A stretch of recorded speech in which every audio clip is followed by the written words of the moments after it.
Ever since you were a child, you had dreams. You knew the world was a much bigger place than it seemed, and you couldn't wait to just go out there and explore. And as a child, it didn't matter who you met. Could be a big tough guy, or maybe someone a bit ghastly, or maybe a cowboy. They could come from entirely different backgrounds, but it wouldn't matter because you knew that no matter what, everyone smiles. Here at Apb, we offer you the chance to team up with more than 100 PhD holders to enhance yourself with a variety of skills that you will use to realize your passions.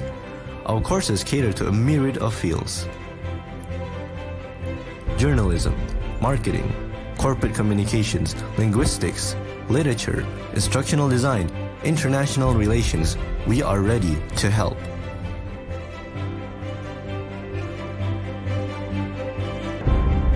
Our selection of postgraduate courses will provide you the skills and experiences you need to realize your dreams.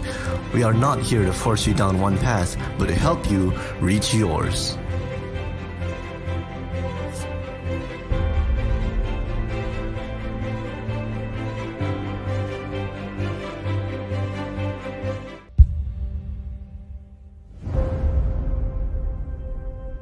But above all, we are here to give you memories, cherished friendships, and cultural experiences. So let's reach our dreams together. Join APB. Join APB. Join APB. Join APB. Join APB. Join APB. Join APB. Join APB. Join APB.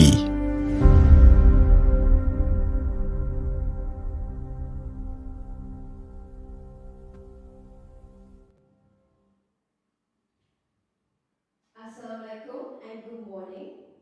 The ceremony will begin momentarily. Please take your seats in the seminar room and put your phones on silent mode. Bismillahirrahmanirrahim. Assalamualaikum warahmatullahi wabarakatuh. Welcome, ladies and gentlemen, to the Academy Pengajar Bahasa E-Postgraduate International Colloquium 2023, EPIC Series 5. Yang berbahagia, the Head of Center Postgraduate Studies Research Mode, Associate Professor Dr. Nohaiza Muhammad, Professor from Academy Pengajar Bahasa, Professor Dr. Isni Rahab Muhammad Jais, and the Head of Program of Academy Pengajar Bahasa E-Postgraduate International Colloquium 2023, EP Series 5, Mr. Ari Lukman Abdul Rahman. Ladies and gentlemen, please stand for the singing of the national anthem Negaraku.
Thank you. You may all be seated. I'm Hani. And I am Muhammad Aiman, and we will be your MCs today. Please be informed that the opening ceremony, the plenary session, forum, and closing ceremony will be live streamed on the Academy Pengajian Bahasa official Facebook and Pita YouTube channel. Before we move further into the ceremony, let us begin with the Doa recitation by very own Mr. Alif Nasrullah. فليتفضل مشكورا. الفاتحة.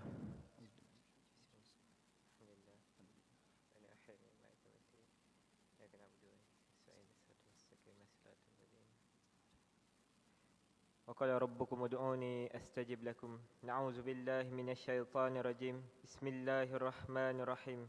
الحمد لله رب العالمين والصلاة والسلام على رسول أمين وعلى آله وصحبه أجمعين. اللهم صل على سيدنا محمد وعلى آل محمد. ربنا آتنا في الدنيا حسنة وفي الآخرة حسنة وقنا عذاب النار. ربنا ظلمنا أنفسنا وإن لم تغفر لنا وترحمنا لنكونن من الخاسرين. ربنا اغفر لنا ذنوبنا ولوالدينا وارحمهم كما ربونا صغارا. اللهم إنا نسألك علما نافعا ورزقا طيبا وعملا متقبلا. ربنا لا تدع لنا ذنبا إلا غفرته ولا هما إلا فرجته ولا مظلوما إلا نصرته ولا دينا إلا قضيته ويسرته يا أرحم الراحمين. ربنا زدنا علما نافعا وارزقنا فهما واسعا وارزقنا فهم النبيين وحفظ المرسلين وإلهام الملائكة المقربين. يفتح عليهم افتح قلوبنا فتوحا عارفين. ربنا إننا آمنا فاغفر لنا ذنوبنا وقنا عذاب النار. وصلى الله على سيدنا محمد وعلى آله وصحبه وبارك تسليما كثيرا والحمد لله رب العالمين.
Welcome back.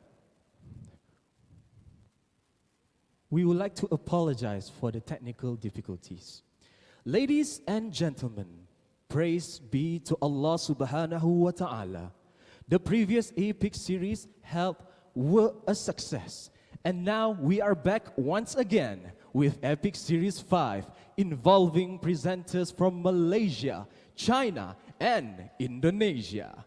Sustaining the theme Revolutionizing Postgraduate Language Research, Interdisciplinary Insights, and Artificial Intelligence Advancement in Academic Excellence.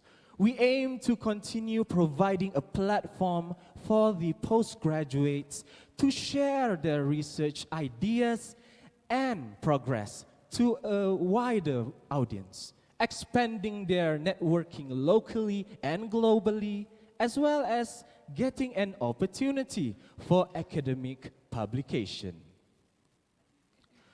To our distinguished guest speakers of honor, Professor Dr. Ismi Roha Muhammad Jaiz from Akademi Pengajian Bahasa UiTM Shah Alam, Professor Dr. Melo Mat Yunus from University Kebangsaan Malaysia, Associate Professor Dr. Shamsul from Faculty of Education UiTM Shah Alam, and Dr. Carmila Rafika Muhammad Rafiq Anbarasan from Faculty of Education UiTM Punca Alam. Moderators, presenters, participants, ladies and gentlemen, from wherever you are, thank you so much for being with us on this blissful Friday. We hope you will enjoy and benefit from this whole day of knowledge sharing we have arranged for you. Now, it is my pleasure to welcome the Head of Postgraduate Studies by Research of Akademi Pengajian Bahasa UiTM, Associate Professor Dr. Nohaiza Muhammad, to deliver her welcoming speech.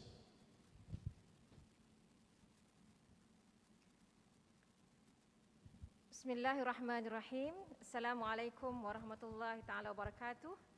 And a very good morning I bid to our guest speaker, Professor Dr. Ismi Roha Muhammad Jaiz from Akademi Pengajian Bahasa UiTM, Head of Librarian, T.S. Haji Azizi Jantan, our Program Director, Mr. Amir Lukman, audience members, presenters, and participants. I extend a warm welcome to each one of you gathered here today for this significant occasion, Apb E-Postgraduate International Colloquium EPIC 2023 Series 5. On behalf of the Dean of Akademi Pengajian Bahasa, I would like to express my greatest gratitude and congratulations to everyone involved, UiTM Library Team, PTAR, and our organizing committees led by Mr. Amir Lukman Abdurrahman. With the theme Revolutionizing Postgraduate Language Research, Interdisciplinary Insights, and AI Advancements in Academic Excellence, we hope that this colloquium will serve as opportunities for knowledge sharing amongst postgraduate students. Alhamdulillah, we are truly grateful for the overwhelming responses received for this one-day colloquium, both locally and internationally. I was informed that for this colloquium, there are a total of 47 presenters, 17 joining us physically and 30 virtually. It is indeed a commendable number, and hopefully this will continue to accelerate for next year's colloquium. By sharing the research progress or the findings of their research, postgraduate students will be able to benefit from the feedback received from others beyond their respective universities. It is hoped that this colloquium will not only motivate the students to succeed in their studies, but also open for greater networking opportunities for future academic researchers. Congratulations to all the postgraduate students on this remarkable achievement, and not forgetting to their supervisors who have provided unwavering support to the students. May this colloquium inspire and motivate everyone. To all presenters and participants, enjoy the colloquium and all the best. Thank you. Thank you, Associate Professor Dr. Haiza, for that very inspiring speech. I agree. Before we continue, there is one important announcement.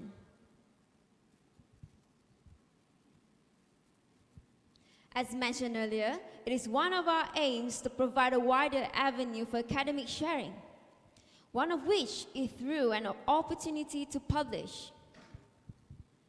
We are pleased to announce that presenters of EPIC may submit their full papers for publication to the International Journal of Modern Languages and Applied Linguistics, IJMAL, of Akademi Pengajian Bahasa UiTM Shah Alam. You are cordially welcome to send us your paper for evaluation, and our publication committee will communicate with you to facilitate further processes. Kindly note that an invitation to publish will also be sent to your registered email. Ladies and gentlemen, with that, we will now proceed with the plenary session by Professor Dr. Ismi Roha Muhammad Jaiz. But before that, let us take a short break and we'll return after. Stay tuned.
Welcome back, ladies and gentlemen.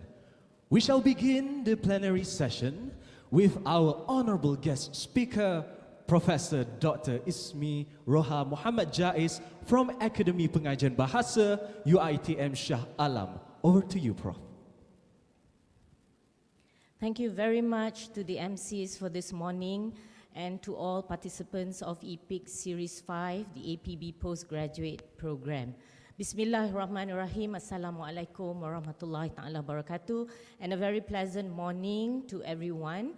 And I would like, of course, to express my gratitude to the top management of Apb UiTM, Associate Professor Dr. Nurhayuza Muhammad, who is the coordinator and the head of our postgraduate program, Tuan Azizi Jantan, our acting librarian UiTM, Encik Akmir Loman Abdul Rahman, who is the lead project for our EPIC Series 5, and of course to all participants of our Apb postgraduate program, and to all who are with us via the online. We have got, I've been informed, YouTube and also many other social media platforms. So that's how glamorous I will be this morning, yeah?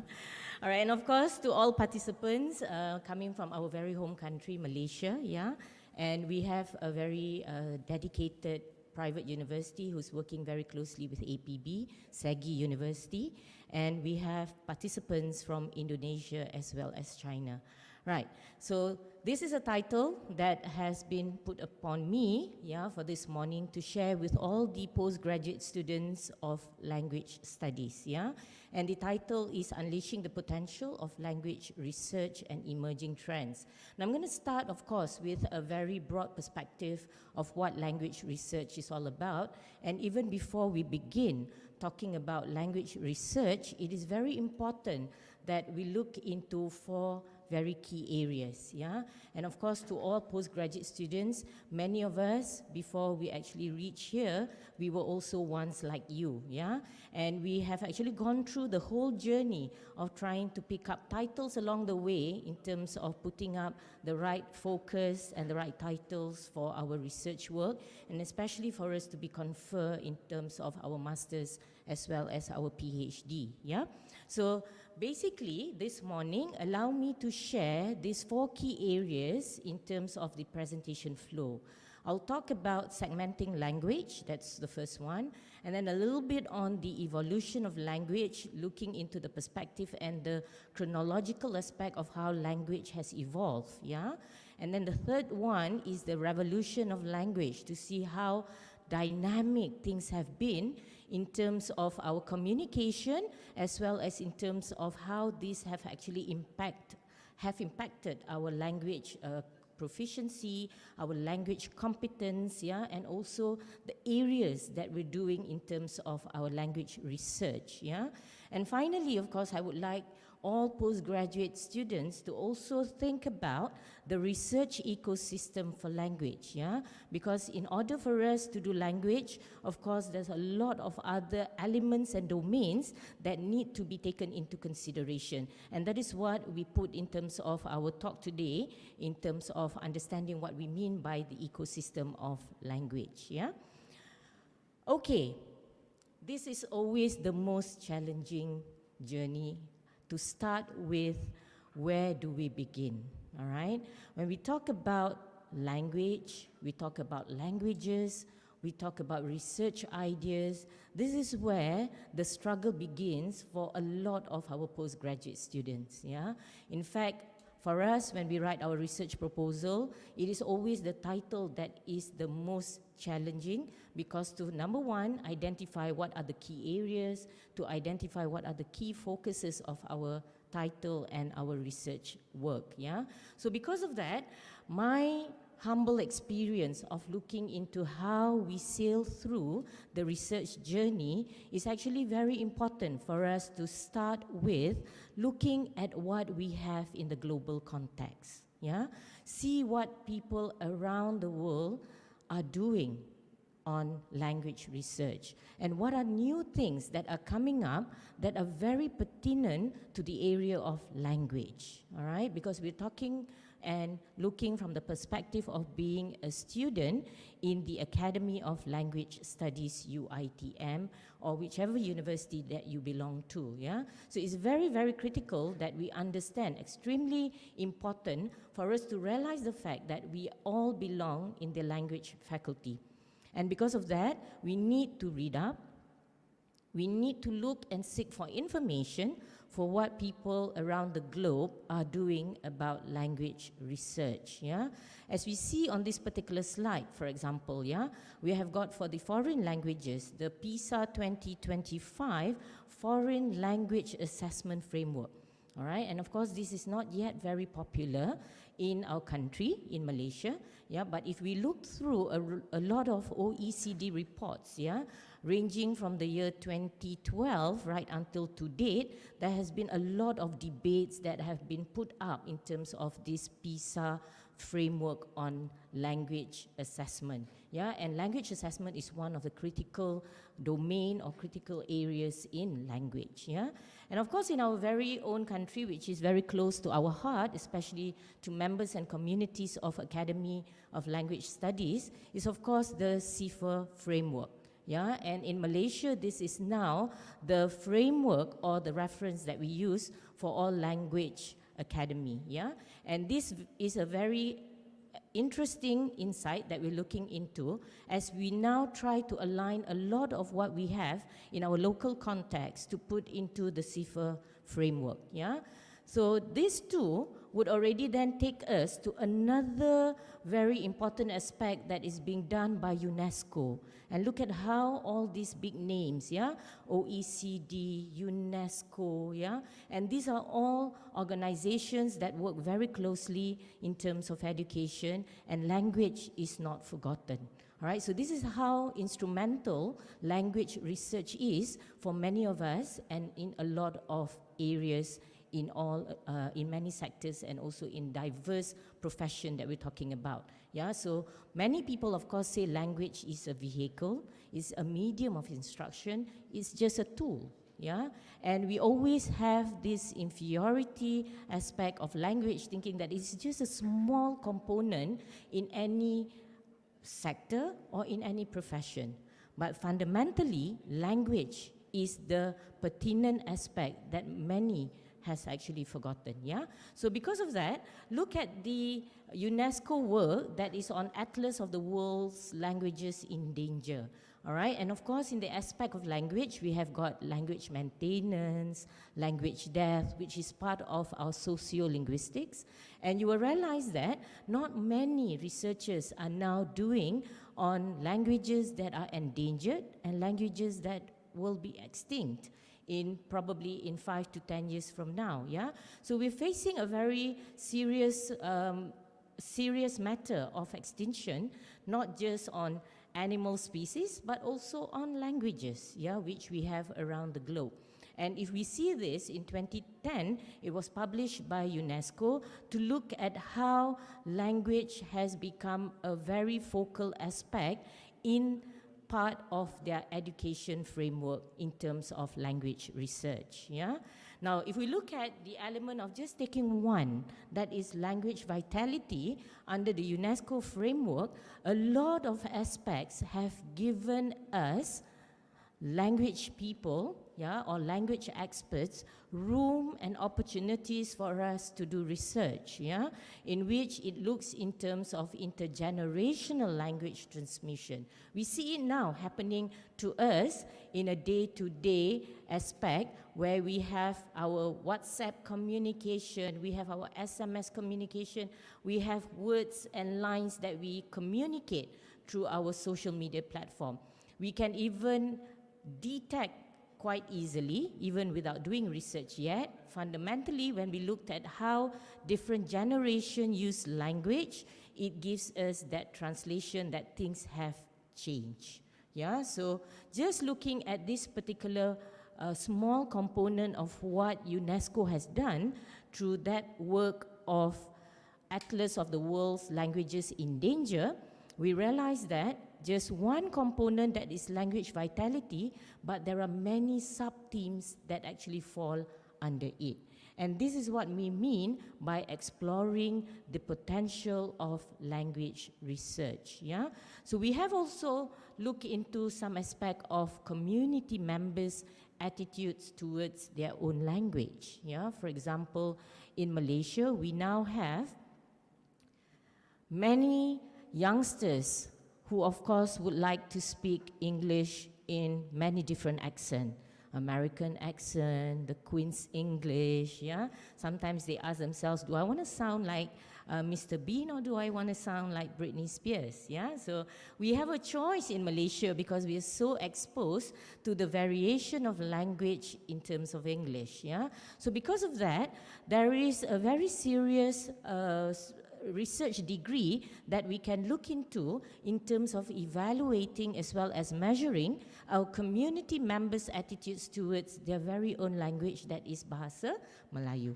Yeah, for example, yeah, if we ask many of our students in school, for instance, yeah, if we interview maybe 5 to 10 of them, we will be alarmed by the fact that how they are terrified by the change in the Malay language, for instance, yeah, words, grammar, yeah, that has taken quite a major shift in terms of utilization in the academic world, has given them a different perception and acceptance about the Malay language, yeah, and now they feel more comfortable, in fact, using the English language because it is more straightforward, yeah. So it's actually very important to note whether these will be the factors that will probably lead to some kind of language extinction, all right. So some of the areas that we can think of, yeah. And of course now, today, one other area under language vitality that's under the UNESCO framework that talks about the shifts in domain of language use, yeah, which I will share a bit later in terms of talking about how language has revolutionized due to technology and due to a lot of other social media platforms that have come to us today, all right?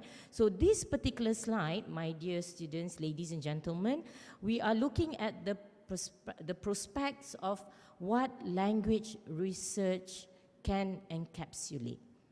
All right, so if we look at just one area and one component of just language vitality, it has given us many doors to a lot of research opportunities. So this is one of the earlier steps that I would also like to suggest to all the postgraduate students. Of course, it's of a smaller font, but you will have this slide much later. But it's not about reading what's in the table, but it's about understanding what you need to do at the initial stage of being a postgraduate program in the area of language. Of course, number one, you have got to identify journals. All right? Journals listing on language-related publication. You've got to look for latest references that indicate which are the most used and referred journals, and you have got to explore the publication titles, yeah, because this will give you more ideas and it will give you the conduct of how research is being conducted. All right, so it's very important that to begin with as a postgraduate student, get used and get familiar with the journals listing that we have in our library. Yeah, especially our PITA UiTM library, we know they have actually subscribed a long list of good journals for students to utilize. Yeah, so look at how they've actually put a rank in the journals in terms of the publication. So that is what we want to know in terms of the impact factor, for example, yeah? And the number of publications that hit specific topic, specific key areas, yeah? And of course, the third one, all right, after exploring the publication titles, it's very important that we connect with the list of references. Now, those days when I was younger, if I may share, because printing was expensive, yeah. Today, of course, all of you have access to your Google Drive link, yeah. I'm suggesting, of course, I come from the very ancient and also dinosaur year, where technology or computer was not a luxury for us then, yeah. And we were actually, I wouldn't say underprivileged, but we were not very much exposed to having information via Mr. Google, yeah, and Safari, whatever Google search platform that all of you have today. So many of us grew in the era where we had to walk to the library, we had to get used to the OPAC system, we had to speak to the librarians to get access to journals and to get access to books, yeah? So that was how difficult life was for many of us who are in the system right now and maybe walking the aisles, exiting our career journey. So for you today, my dear students of the postgraduate program, you will realize that all of you have got extensive and abundance of access to a lot of very good materials. Yeah, and that is why it's very important for you to connect with the list of references. My story is to say that in the past, we only took notes, personally my humble experience, yeah, we took notes, we jotted down what were critical topics, key areas, but we forgot about actually connecting to the list of references, which would give us that wealth of names, people who are authorities in the field of research work, yeah? So that is why in today's session, I thought that I wanted to put this in to share with you that importance and significance of having the list of references close to your heart, yeah? Because eventually later when you go for your DRP, when you go for your Viva, examiners would sometimes raise certain names who are authoritative in terms of that respective field, and would probably ask in terms of the framework that we use, yeah, the framework, the model, the theoretical framework that we put in, or theoretical theories that we put in our proposal as well as in our thesis, must be tagged with very prominent names. So it's very important that the list of reference are kept, I would say, close to your heart, for you to segmentize who's who in the area of language research. All right, so very important for postgraduate students to take that into account, yeah? Okay, so once we have explored, yeah, what people are doing around the globe, so now it comes to our self-evaluation of what we know about language, all right? Because we have all landed ourselves in the field of language, so it's very important that we ask ourselves, what do we actually know about language? How much do we know about language, yeah? And if we're going to talk about language, what do we understand about language, all right?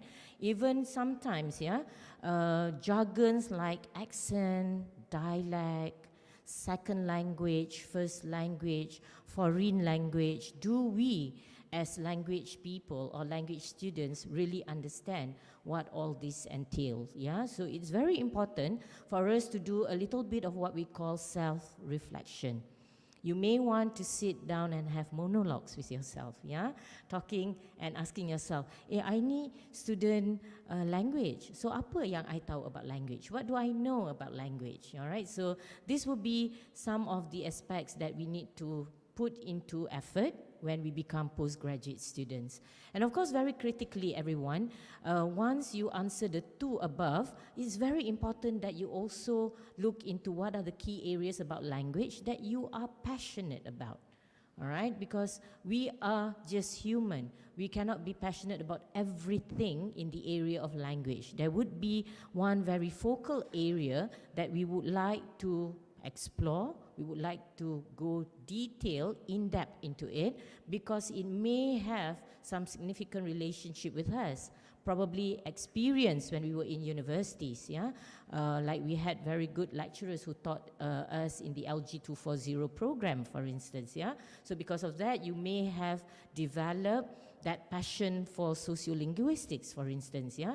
Or for some people, because they enjoy the fact of learning about pronunciation, so they may want to look into the aspects of phonetics and phonology. So you have got to do this self-measure before you actually even deep dive into the area of language that you would like to work on, yeah? Okay. Now, I'm going to go into what we mean by segmenting the language research areas, yeah? Now, I would like to cite this from a very recent talk that we had at Apb recently with the research methodology students under the ALS 600 program code, and also ALS 701 and 702. So for those who actually attended, you may have heard the speaker, Professor Dr. Supian Hussain from UiTM, who have given us a very clear, I would say, yeah, perspective of how the language area can be segmented. All right, so when we talk about language research, we may want to begin with these 4 segments. All right, the first one is to understand what it means by doing a research that's related to language and learning. What does it mean to do a research that's related language to teaching? What does it mean when we do research on language that's related to linguistics? And what do we mean when we do language research that is related to the term management? So these are the 4 segments that if we categorize and we try to thematize, yeah, the titles that we have in a lot of language research titles, it would definitely fall in either one of these domains, yeah, or they may related or cross-related to one another, all right? So when we talk about language research that's related to learning, of course we are looking at the process of acquiring knowledge and skills on a subject matter. For example, I teach, for example, negotiation and persuasion. And I would like to zoom into that aspect of subject matter in language, and I would like to find out how my students' learning process is in terms of acquiring the knowledge and the competence of negotiation and persuasion. So I may use, for example, a control and experimental group, for example, or I may just use merely a simple survey. All right, so when I talk about learning, and I would like to zoom into the language research, my fundamental is to look at how my students are able to acquire language through the learning process that they've had in the classroom. That's one, yeah? If we look at the second domain, we have got the teaching domain. Now, this, of course, will fall within a lot of pedagogical methods or approaches, where we talk about probably approaches and strategies that lecturers or teachers use in terms of teaching language. So when we talk about the teaching domain or the teaching quadrant in a language research, it focuses very much into the act or the profession of imparting knowledge, skills or information to others, meaning how a teacher or a lecturer would then transmit information and also language information to their students, yeah? If I'm talking about pure language or pure linguistics, you will see that it will cover the scientific aspect of language studies. This is where all the domain about structure, about syntax, yeah, phonetics, phonology, pragmatics, morphology will all fall into. Yeah, so if you're looking into the aspects of pure language, it will be very much the study of linguistics. All right. Now, if we talk about management, which now comes into a very important aspect of language, because we have got, of course, a lot of softwares. We have now got a lot of apps that people can use to learn and also to register and to check on their progress of learning.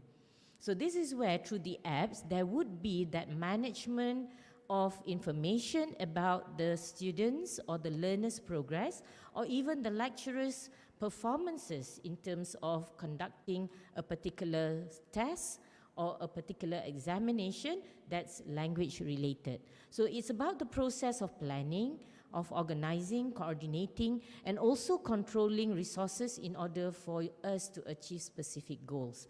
Now, when we talk about management, of course, a lot of research has been done in terms of learning management system, specifically in terms of using the platforms for language learning as well as language teaching.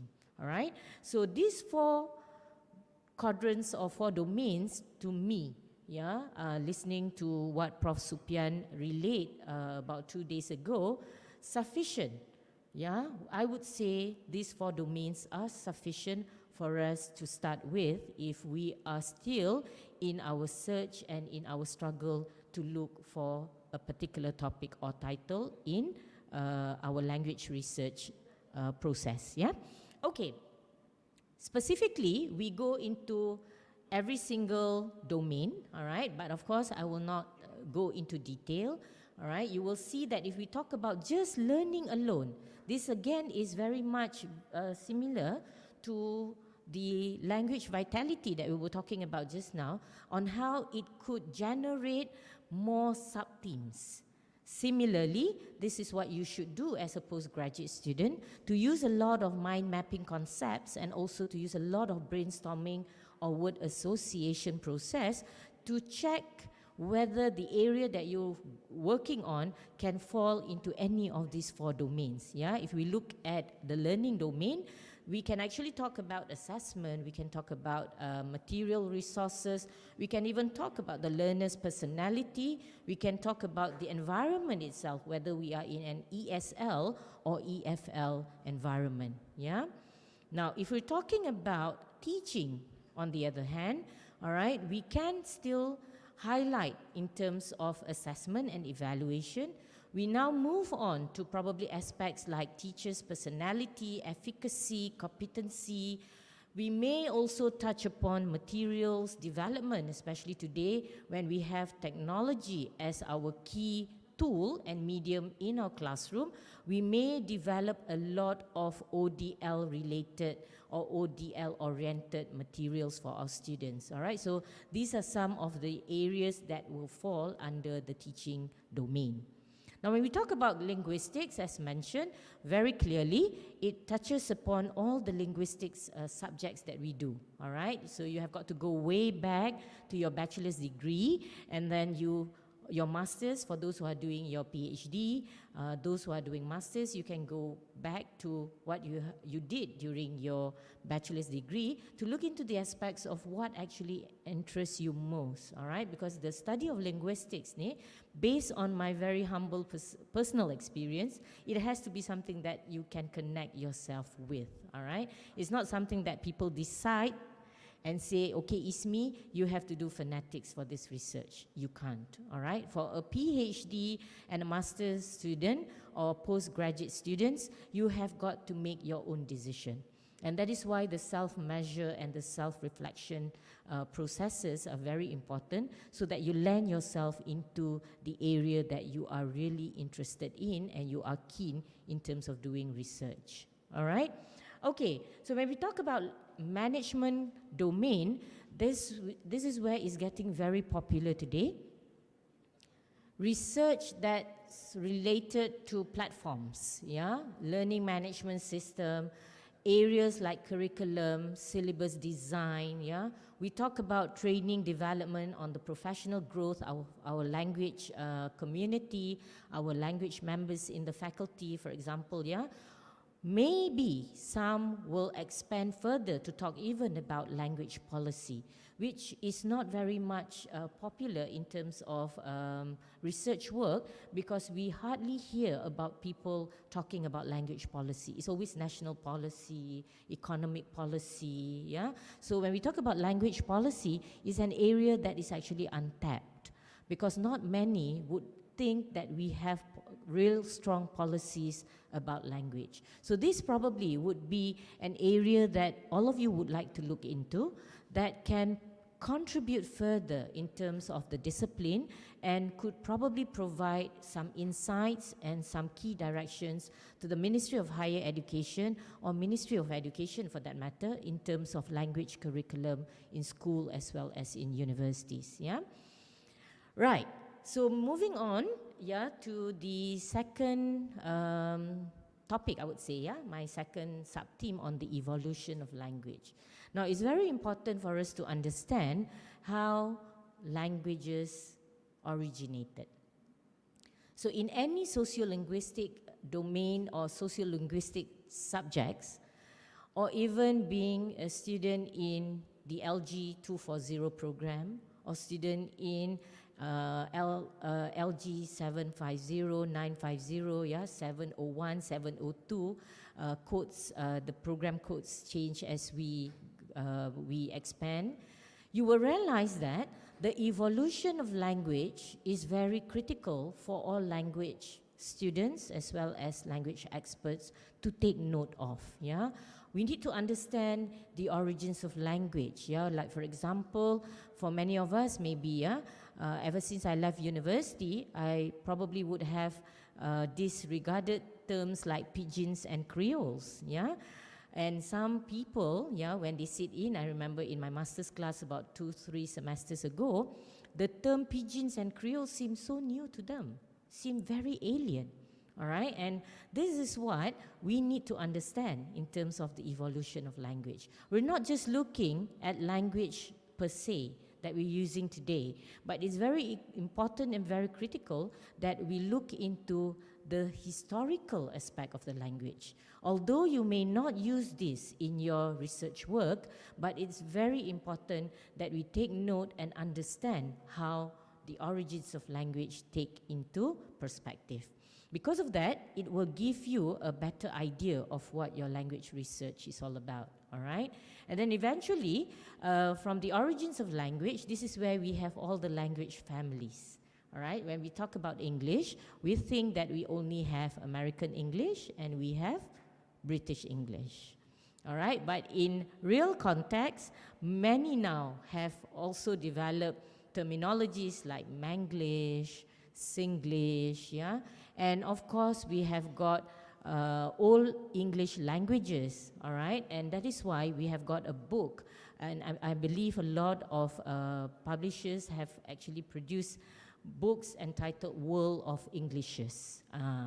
If it's not because of the many different Englishes that we have, we probably will not see the book on the shelves of our bookstore, all right? So it's important to note about language families in terms of the evolution of language, because then we understand how grammar is developed, all right? Way even before we are able to speak very civilized and very correct grammar today, you will realize that there's a lot of history that comes with it, all right? So do not forget to understand and to read in terms of these three areas: the origins of language, the language families, and then how it takes into the impact of development of grammar. Now, moving on, of course, we have got the different writing systems, yeah? Why I have put this into context? Because recently, a postgraduate student actually posted this question to me, yeah? Asking whether the use of pronoun in the thesis is allowed. For example, referring to him as the researcher, yeah, to use the word I conducted this research work and I found that, yeah, and I looked into these key areas. So the use of pronoun instead of using the passive structure in conventional academic writing. For example, areas, instead of saying I found, we say it has been found, all right? So when that question was posted to me, as, of course, as a member of Academy of Pengajian Bahasa, I will have to be fair in terms of my answer to the respective postgraduate student, all right? Now, to be fair, meaning I've got to also do a bit of checking. In UiTM, of course, we are still complying to the conventional way of writing our academic thesis, where the use of pronoun is not recommended. But in many parts of the world, to my surprise, a colleague who is currently in Cambridge University, who's currently doing her PhD there, did mention to me in one of the sessions when I had with her, because I was actually used as her respondent for her research findings, and indicated that Cambridge University is now more open and more flexible to allowing students to actually use the pronouns in the academic writing. Justification and the fundamental of the Cambridge explanation is number one, all right, because they want the students to own the research. And because of that, the use of pronoun is now newly introduced in Cambridge thesis writing, all right? So this actually would be some of the development on the writing systems that we have to acknowledge. Nevertheless, it's very important for us to also look into what is the convention that is put upon us in our respective university. All right, UKM may have different, UM may have different, UiTM may have different, all right? So we have to have that knowledge and that sense of belonging to which university we belong to as a postgraduate student. So when we talk about evolution of language, I put this element of writing systems because parts of the world, language writing systems have definitely changed for different parts of the country, yeah? And we cannot assume that it will be the same or stagnant for us in Malaysia, hence it will also be the same in the United Kingdom, all right? Because we do not have control of what happens in other countries or in other parts of the world. And of course, another very critical and crucial area about evolution of language is actually to look into the language change that has taken place today. And this change may be due to a lot of very key factors like culture, the diverse work sectors that we have. In the past, we didn't have buzzwords like artificial intelligence. We didn't have buzzwords on machine learning. We didn't have words like big data. We did not have words like digital literacy or digital communication. So things have taken a very tremendous change in terms of our aspects, in terms of what we go through on a daily basis. And because of that, we zoom into that element of technology. Definitely, technology is one very instrumental area that has impacted us in many ways, all right? And of course, it has given us more room for the element of language research, all right? And nevertheless, of course, evolution of language take into perspective also the element of native language, where we belong, all right? And how the language of our native or our mother tongue is connected to the second language or the foreign language that we are learning. So this again gives us that room for research, all right? So when we talk about language evolution, everyone, it simply refers to the changes and developments that occurs in languages over time, all right? So that is why from way back to the origin of language to what we have today, very key for us to actually look into how it has changed. And of course, this would take a lot of aspects like grammar, syntax, vocabulary, yeah? Even the short forms that we are using today, the acronyms, yeah, which I will show later, yeah, and how the writing systems have taken a major shift from saying congratulations on the achievement to a new mileage or to another mileage of your career journey. Now people just send us stickers without having to think of beautiful words that can be combined together to construct one very meaningful sentence. So this is among, I would say, very crucial aspect of how people are using language today that language researchers need to take note of, yeah? Because when we talk about using stickers, using memes, yeah, emojis and all that, eventually, although we take it as a trend, and this is how communication is taking place, but in the long run, we need to also acknowledge the cognitive development of people who are using just stickers. So they probably do not even know how to spell congratulations. You will see that students coming to schools, to universities in the future, they probably will spell congratulation, tak ada S. So who is to be blamed? All right, so this is a very serious domain that we looked at it very easily today because of technology making life too simple for us. But along the way, the brain doesn't get the signal of the spelling. And when this spelling doesn't occur, hence you will have problem later to write.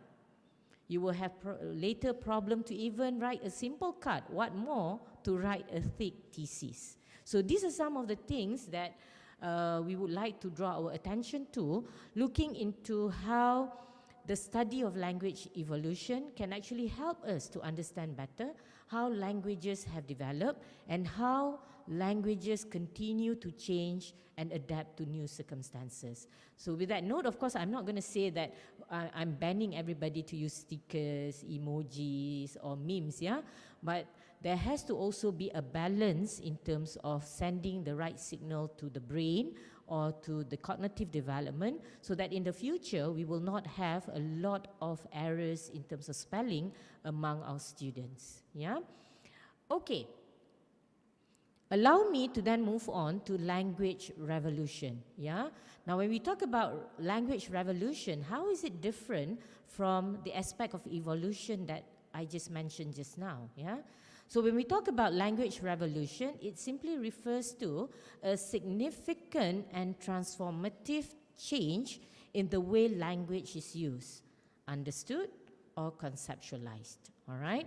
So this again will look at how we have departed from the established norms and conventions to many other simplistic ways and conventions of writing and speaking due to the technological advancement and social movement, or even political change, or even cultural shift.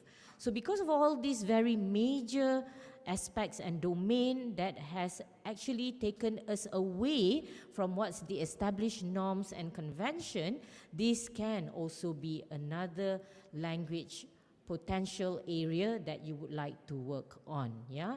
So when we talk about revolution, it simply means that very keyword that language revolution can have profound effects on society. How people communicate, express ideas, and understand the world around them. Yeah? So this would be the key demarcation between what we mean by evolution as well as revolution. Just to keep you entertained. All right, if we look at all these memes and also stickers that are being used in our communication today. All right, so when people ask how life is going, so how are you? The answer is now no more good, fine, thank you, alhamdulillah. All right, you can see that people now are just sending us memes, stickers, emojis, yeah. And one of my master students last semester did a research work on the gaming society, which is specifically the Apex Legend. My first instant with him, I was clueless, because the memes that were used in the gaming society are very different from the emojis and the stickers that we use in our day-to-day communication. So I actually requested for a list or a glossary of memes and also emojis that are used by the Apex Legend Gaming Society. And I realized that I was wrong in a lot of interpreting the facial expressions, the meaning, and also what it entails in terms of the communication. So this alone, when we talk about the gaming society, is another wealth of language area and language data that we can explore in terms of language research. Past, present, future. Those days, we talk only about tenses. Yeah, when we talk about past, present, future, we only come to mind what's in our grammar books. Yeah. So now, if we look at how communication has taken place, yeah, in terms of using language, yeah. Hi, how have you been? It's been a while. How are things? Great. These probably people of my generation. All right, slightly younger than where I am right now. All right, the communication may take this way. Yeah, hey, what's up? Long time no see. How's life? Awesomeness. All right, so people are being more creative by coining, all right, the superlative into the basic adjective and changing the spelling. All right, not even spelling it with A-W-E, it's O-S-E, and putting the superlative form that is awesomeness. So we're getting very worried if this kind of communication is going to take place and is going to go for very long in our generation. All right. Now, what more today, if we look at the younger generation who are the native digital people, all right, this generation, they have that filler. Kalau those days our filler, kan? Their fillers are now, wait though, you okay though?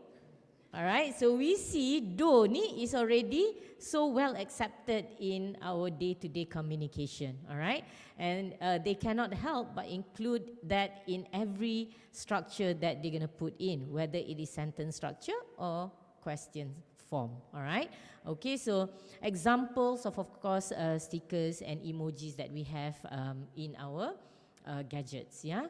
And because of that, my dear students, ladies and gentlemen, that takes me to very key aspect of what we talk about, the emerging ideas for language research, all right? So when we talk about evolution, of course, there has been debate that people talk also in terms of evolution or corruption, all right? And this imposition of the political language in the West today, there's a very interesting book that you may want to read that will give you that understanding of things, yeah? And if you look at the cartoon there, I probably, of course, am in the one in orange, and you guys are the ones in pink and gray, yeah? Okay, some examples to show you how things have changed in terms of language communication. We talk about using acronyms. All of you are familiar with all these short forms, yeah? New jargons in language, all right? Those days, we never had words like translanguaging, for instance. But now, if you Google and you look at this particular specific jargon, a lot of research has been done into context. Words like linguistic hybridity, yeah, is also being used. Translingualism, yeah, linguistic citizenship. So what are all these words, yeah? So I'm just throwing this jargons in language so that it opens up to many of you in terms of that research opportunities, yeah? And of course, that draws me to the final segment of my sharing with all of you today, to talk about the research ecosystem for language, all right? Now, when we talk about the research ecosystem for language, you need to understand about how you connect with other researchers, what are the funding agencies that are available, and what are the technologies or platforms that can support the study of language, all right? Look also in terms of the language data resource, yeah, where you will have databases and also large amount of linguistic data for analysis and modeling, very important, yeah? And of course, when we talk about language technology, which I believe will be covered by other speakers, it talks about the context of machine learning, AI. Today we've got ChatGPT, we've got Monica with us, yeah? So we feel very safe, yeah? And all this comes under what we call a nexus analysis of language, where you put language in the central of the model, and you look at the areas that are connected to language. Of course, we are not limited to these three, yeah, culture, technology, economic. There are many other areas that can be put there. This is just an example to show how this may impact the policy change, new language trend, and so forth, yeah. Key areas, some ways of how you can actually look into coming up with key titles or keywords for your title. All right, if you're talking about language and translation, you may want to talk about the software that people are using for translation. You may want to evaluate. So what do? You identify two domains that are interconnected and how language ecology can be put into the framework. Very important, yeah? And some potential themes in language research, you may read this later when you get my slide, to look at some of the suggested areas that are possible for all of you, all right? Because if you're going to talk about language areas, there's plenty, all right? It's abundance and wealth of titles and topics that you can look into, all right? And of course, last but not least, everyone, there are a lot of challenges that you have to put in mind when you do any work of research in terms of language. Of course, number one, the complexity of the language itself. First language, second language, foreign language. All these, although they are under the umbrella of language, but the theories are different, the expectations are different, yeah? Of course, when you do any research work on language, we are always open to a lot of subjectivity and interpretation. There'll be a lot of people who will contest our findings, so you have to be ready to justify and to understand your data very well, all right?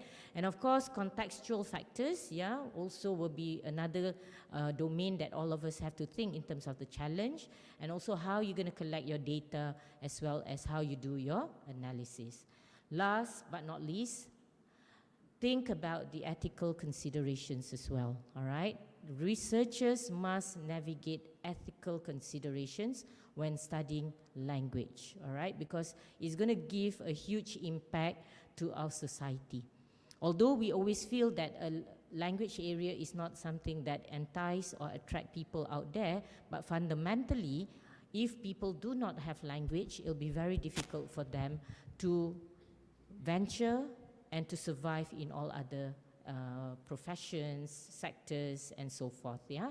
Must also check whether you have access to the data, and also look into the possibility of having interdisciplinary nature, so that you just don't have to talk about language, but you connect language with a particular topic. So with that, ladies and gentlemen, I would like to thank again, of course, the Academy of Language Studies under the postgrad head of our postgrad program, Associate Professor Dr. Nur Hayuza, and also Encik Akmil Loman for organizing this EPIC Series 5, a colloquium platform where we can share ideas, yeah? And of course, there are a lot more that you can explore. So I wish you all the best in your postgraduate journey, and may you be blessed, and may you have a smooth sailing journey as postgraduate students wherever you are. So with that, ladies and gentlemen, thank you very much, and have a pleasant Friday. Thank you, Prof, for the sharing. We shall now proceed with the Q&A session. We will only open for 2 or 3 questions. Other questions will be collected and emailed to the speaker for answers. Thank you. There's a question from Nabila Izzati.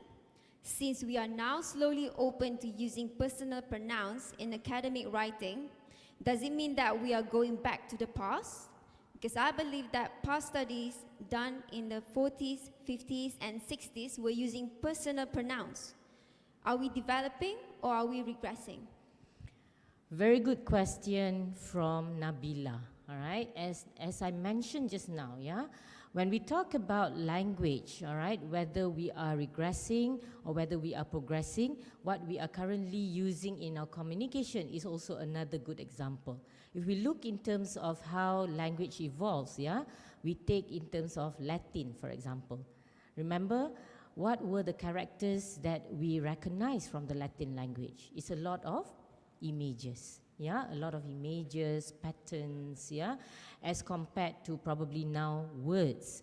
And if we come back to our real communication today, we realize that now people are starting to use stickers, emojis, memes. So we are coming back to images. So the question of whether we are regressing or progressing is a very critical aspect of evaluation to take note of what would be the purpose of our writing.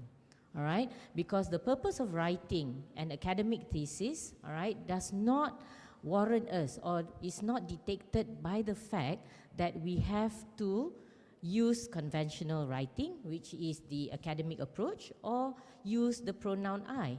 The evaluation of whether it's regressing or progressing is not about the use of pronoun or the use of the conventional academic writing. It's a matter of writing style that is allowed. And when I say the word purpose, because it comes back to fundamentally, for example, Cambridge, yeah, why would they want to bring back the use of pronoun in their academic writing? The justification is for the students to have that sense of belonging. So when we talk about sense of belonging, it is not about whether we are regressing or whether we are progressing. It is a matter of choice. All right, like for example, even communication is a matter of choice, whether to write still in words or to just send stickers to say congratulations. So it is not a matter of, if I use now stickers and memes, does that mean that I am regressing? So that would be something that we would all like to ponder. But a very good question from Nabila, and maybe this can also be a research area that all of you would like to explore. And interestingly, Nabila may want to do a quick survey with or among the academics, all right, among the academics on their views of what they think of the use of pronoun in academic writing, all right? Because at the end of the day, it is neither wrong nor right. It is a matter of format that's being dictated upon us by the university. All right, so that is why I say it's very important, being postgraduate students, you have to be aware and also you have to take note of what are the conventions that the university is using. All right, Nabila, I hope that answers your question. Thank you, Prof, for that answer. Now, for the second question from Ashirani. Social media and technology may contribute to creating many new trends and ways of life, especially by the youth. This condition also contributes to new words used to refer to something. In your opinion, Prof, does having these new words due to the current trend reflects that we are not preserving the existing words from our language? Thank you very much, Asriani. Yeah? Ash, I think, yeah? You guys refer to her as Ash, yeah? All right. I think Ash has got a very interesting component about language that has actually become a concern of part of my talk just now. Yeah, talking about how technology has impacted us in many ways in terms of our language communication and also vocabulary, all right? Now, rightfully, when we do language, that's why we have the element of standard English, colloquial language, yeah? If you study sociolinguistic in depth, you will notice that these are some of the chapters or these are some of the titles that we would definitely have to go through, yeah, to understand what we mean by standard English and what we mean by colloquial language, all right? Now, in any language, of course, there's the standard, the expectations of what is right and what is not right, or what is formal and what is not formal, all right? Now, the context of what Ash would like to know is that if we have this going on for a period of time, does that mean we are not preserving the actual meaning of word? I'm going to give one example for all of us to ponder. All right?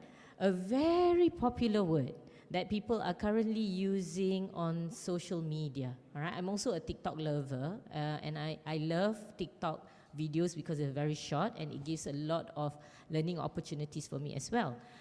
If you are familiar with the word healing, yeah? Now, when we talk about healing in real context of language those days, all right, the healing aspect means that a person is really sick, meaning it's extremely requiring help in terms of treatment. We need to take this patient away so that the patient can heal. Tengok ya, dia pun gunakan with the context of patient. And if we're talking about, of course, traditional medicine, we would probably imagine going into jungles, getting very specific help from Tok Bomo dan sebagainya. Maknanya that is what the real standard meaning of the word healing. But today, see how the word healing is being used. Yeah? If I were to ask you, bila you use the word healing, you frust sikit lecturer bagi you C pun, you kata healing time, alright? Padahal dapat C aja pun, yeah? It's only grades in the class, but you take it so seriously that it has affected your mental well-being, and it seems like as if it really has given you that head crash of your grades and your performance, and hence, you have got to go away for a short period of time just to recover. All right, so we also see the context of, like for example, husband and wife communication. If the wife says or the husband says, "Oh, I pun nak pergi healing lah," what would be the reaction of the spouse? Dia akan kata like, macam I ni problematic sangat kan? All right, so because I am so problematic, that is why you need to go on a healing period. So good question that Ash has actually put forward. If by using all these words that we currently are, yeah, because of this technological influence and also what we say netizens' languages, yeah, and it has become a norm. It is an established norm that we have now accepted this, and we know that it's being used in the context of colloquial language. Tetapi in standard essays that you are writing, you cannot use the word healing, for example, all right, to express in terms of your academic point of view.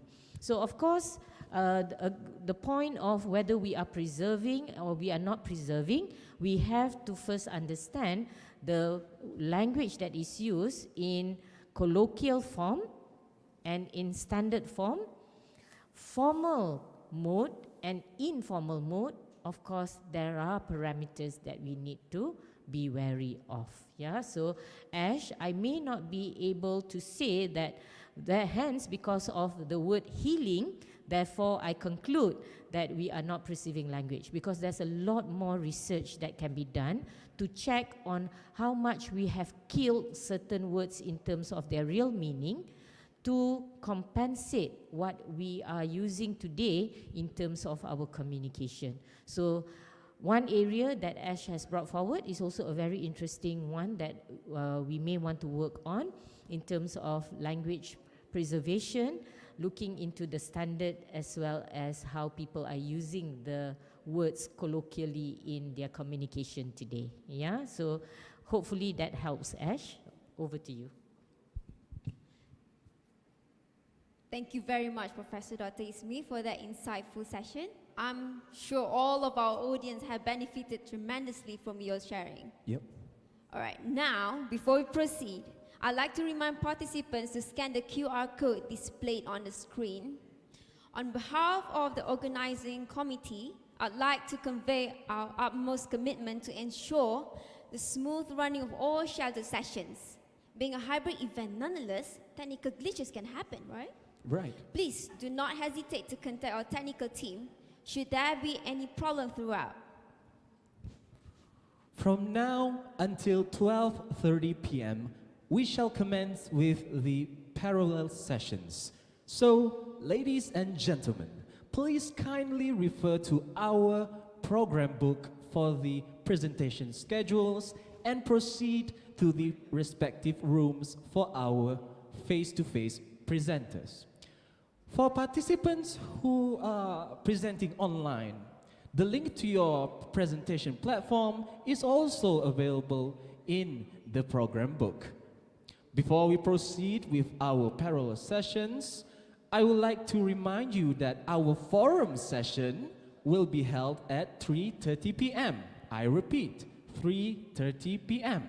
featuring three amazing panelists: Professor Dr. Melor Mat Yunus, Associate Professor Technologist Dr. Shamsul Nur Azlan Muhammad, and Dr. Carmela Rafika Muhammad Rafiq Anbarasan, discussing on the topic of keeping up with the trend, utilization of technology and artificial intelligence in language learning research. We will be back live here for the forum and closing ceremony. Till then, we'll see you there.